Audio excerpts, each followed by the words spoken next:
अगर भक्त का प्रेम सच्चा हो तो भगवान उसके लिए नंगे पांव दौड़े आते हैं। वही बात जब कन्हैया की हो तो कहने की क्या बात।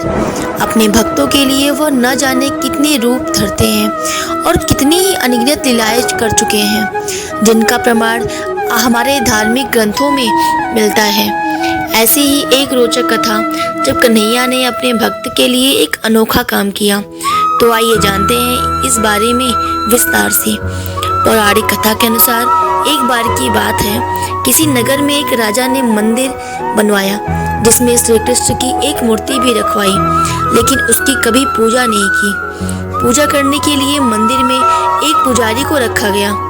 पुजारी नियमित कन्हैया जी को नहलाता और बड़े ही श्रद्धा भाव के साथ पूजा अर्चना करता।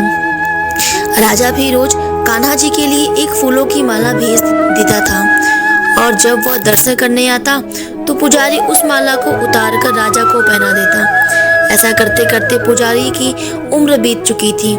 एक दिन किसी वजह से राजा नहीं आ सका, तो उसने एक सेवक के हाथ मंदिर में माला पहुंचा दी और कहलवा दिया कि आज वह मंदिर नहीं आएगा, इसलिए पुजारी उसका इंतजार न करे। इतना कहकर सेवक चला गया।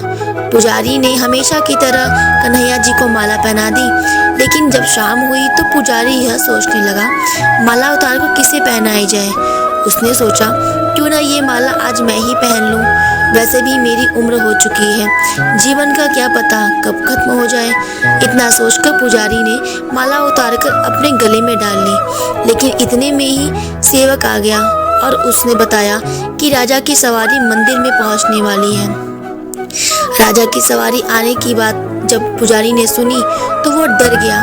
उसने सोचा कि अगर राजा ने उसे देख लिया तो वो तो उसे मार ही डालेगा। आनन फानन में पुजारी ने माला उतारकर वापस कन्हैया जी को पहना दी। जैसे ही राजा अंदर आया तो हमेशा की तरह पुजारी ने माला कान्हा जी के गले से उतारकर राजा को पहना दी, लेकिन माला पर लगा सफेद बाल देखकर राजा समझ गया कि पुजारी ने यह माला स्वयं ही पहनी थी। बस फिर क्या था, राजा क्रोधित हो उठे और उन्होंने गुस्से में पुजारी से पूछा कि माला पर सफेद बाल कहाँ से आया। तब राजा की बात सुनकर पुजारी डर गया और बोला कि ये तो कन्हैया जी का है। अब तो राजा और भी क्रोधित हो गए, क्योंकि कान्हा तो भगवान है, उनके बाल सफेद कैसे हो सकते हैं। इसलिए राजा ने फरमान सुना डाला कि कल श्रृंगार के समय राजा खुद आएंगे और देखेंगे सच में कि कान्हा जी का सफेद बाल है या पुजारी झूठ बोल रहा है। उन्होंने कहा कि अगर पुजारी ने झूठ बोला तो उसे फांसी दे दी जाएगी।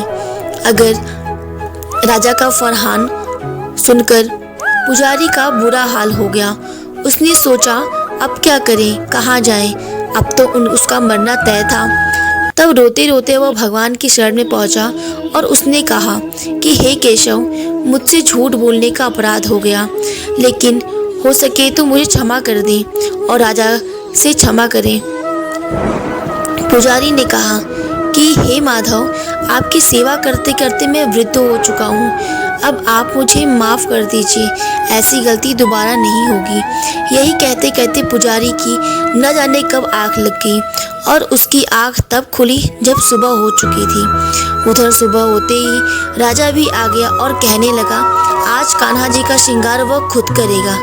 ऐसा कहकर जैसे ही राजा ने कान्हा जी का मुकुट उतारा तो देखा कि श्री कृष्ण के तो सारे बाल सफ़ेद हैं, लेकिन राजा को फिर भी यकीन नहीं हुआ।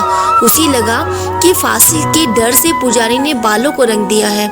राजा ने सोचा, क्यों ना कान्हा जी का एक बाल तोड़कर देखा जाए। इसके बाद राजा ने कान्हा जी का एक बाल तोड़ दिया, लेकिन जैसे ही बाल टूटा कान्हा जी के सिर से खून की धारा बहने लगी। यह देखकर राजा भगवान के चरणों में गिरकर माफ़ी मांगने लगा।